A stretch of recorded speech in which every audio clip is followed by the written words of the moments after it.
Is Russia moving its navy to dodge Ukrainian drone strikes, or planning something bigger in the Black Sea? Are the Baltics ready if Moscow decides to test NATO? And what's behind the White House's latest statement? Is the US really stepping back from peace talks? Let's break it all down, right here on The Gaze. Don't forget to subscribe to our YouTube, check out our website, and follow us on socials for more sharp takes and frontline truth. On the 2nd of May, Russia suddenly moved 15 warships into the Black Sea, the first deployment in weeks.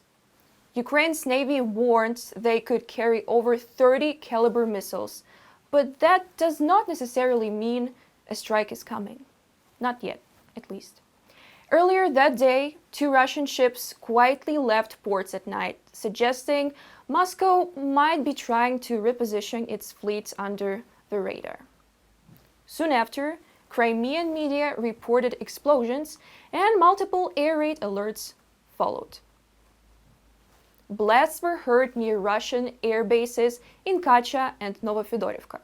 Russia's defense ministry claimed to have shot down 121 drones, 89 over Crimea and 23 over the Black Sea. At the same time, a Ukrainian strike reportedly hit the Zvezda Space Intelligence Center in Russia's Stavropol region. Andriy Kovalenko, head of Ukraine's disinformation center, said that this place is a key part of Russia's system for spying from space and for information warfare. It's not just a technical base. It's part of Russia's strategy to watch war zones and spread propaganda. Andriy Kovalenko, head of Ukraine's disinformation center. Ukraine's 15th Artillery Recon Unit released video of a successful strike on a Russian Buk M3 air defense system. Despite Russian troops' effort to conceal it after spotting Ukrainian drones, the Buk didn't make it. The explosions followed. This system costs around $45 million and is one of Russia's most modern medium-range defense assets. On the 1st of May, Russian drones attacked the city of Zaporizhia.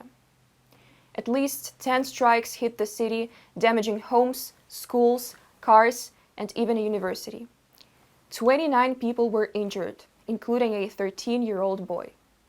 Some suffered burns and fractures, 12 remained hospitalized, 2 in serious condition. A drone also struck the Zaporizhia electric train repair plant, but all workers were safely in a shelter. Despite these attacks and dangerous weather, Ukrainian evacuation teams keep risking their lives to move people out of harm's way. We joined one such mission in Kherson region. It's early morning, and outside the window, an unexpected April snowfall covers the ground. But the weather is actually helpful. The snow conceals the car from Russian aerial surveillance. Together with a group of volunteers, we're heading to a frontline village to evacuate civilians. Едешь как последний раз. You drive like it might be your last time. Honestly, going there, it could be a one-way trip. We got up at 1 a.m. and left at 2:30 for Shiroka Balka. There, we picked up a woman who had a stroke, another family we evacuated from right by the river, where Russian soldiers are camped out on the other side. Before Russia's full-scale invasion of Ukraine, Maxim worked as a courier. He joined the volunteer team nearly 6 months ago and now evacuates people from the most dangerous parts of western Kherson Oblast. In addition to constant shelling, there's the threat of anti-personnel mines, known as leaf mine, and Russian drones that often monitor the roads. Был скид, и вот это получается. There was a strike. Here's the damage. We were lucky the windshield was armored. If it hadn't been, things could have turned out much worse. As soon as we drive in, they lock onto the vehicle. What's there to fly across the river? Take them 5 minutes at most, and they're on our side with FPV drones, Mavics, and everything else. Today, the evacuation team is headed to Inhulets, a small village frequently shelled by Russian forces. There, 84-year-old Halina Ivanovna is waiting. She moved to Inhulets 2 years ago from the village of Ponyativka, fleeing earlier bombardments. Now she's being forced to flee once again.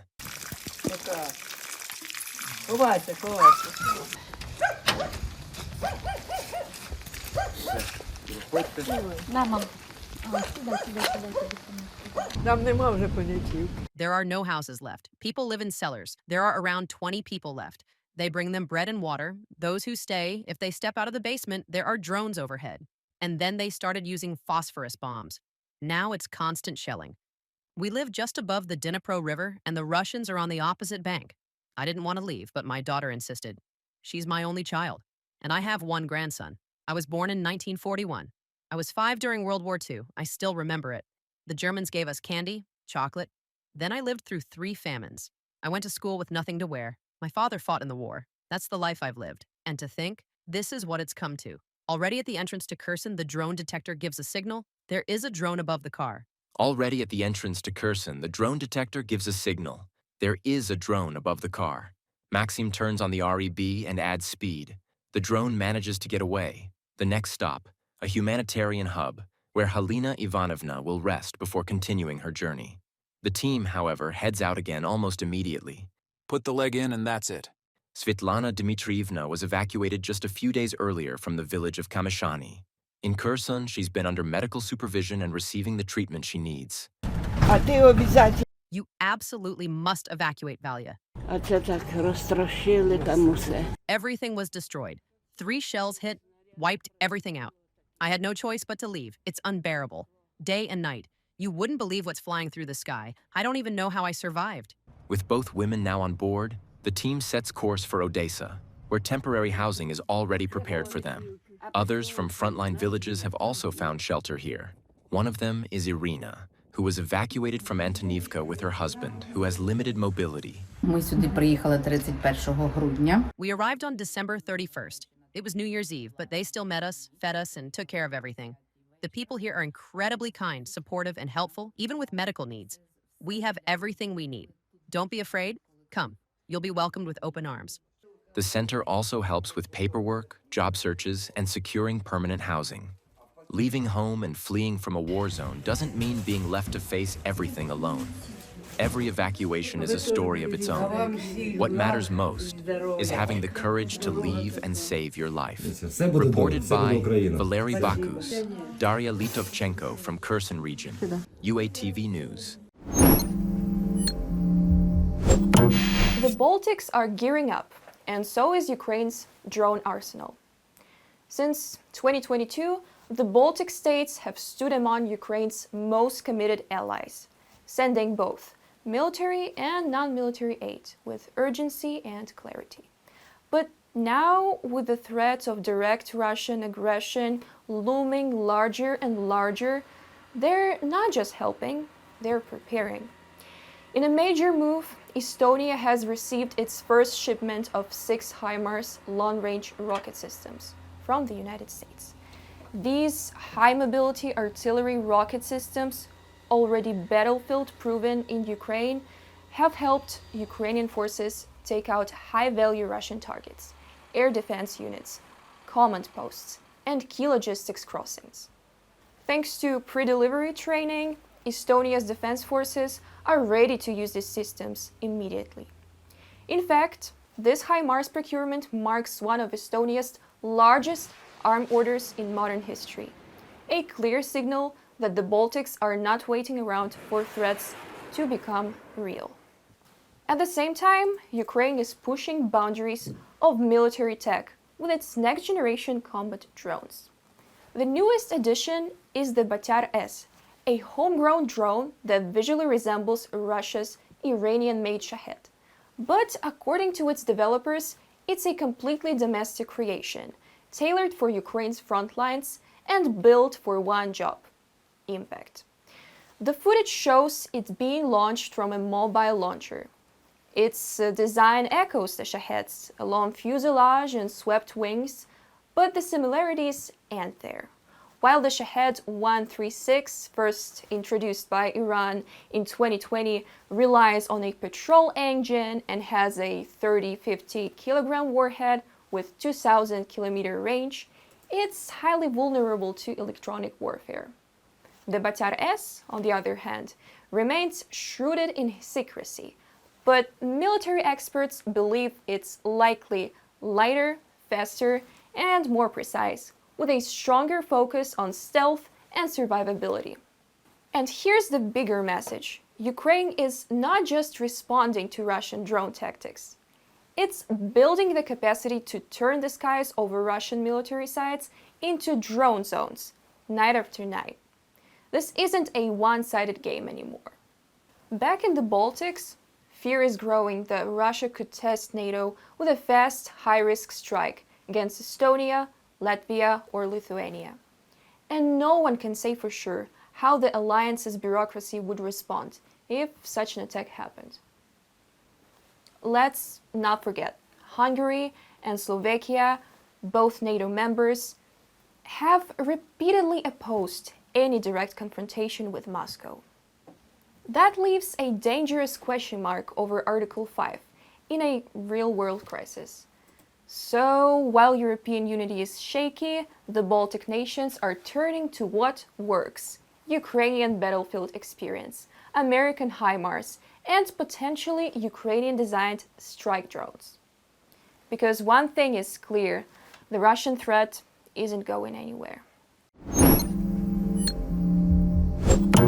Is the US stepping away from peace talks?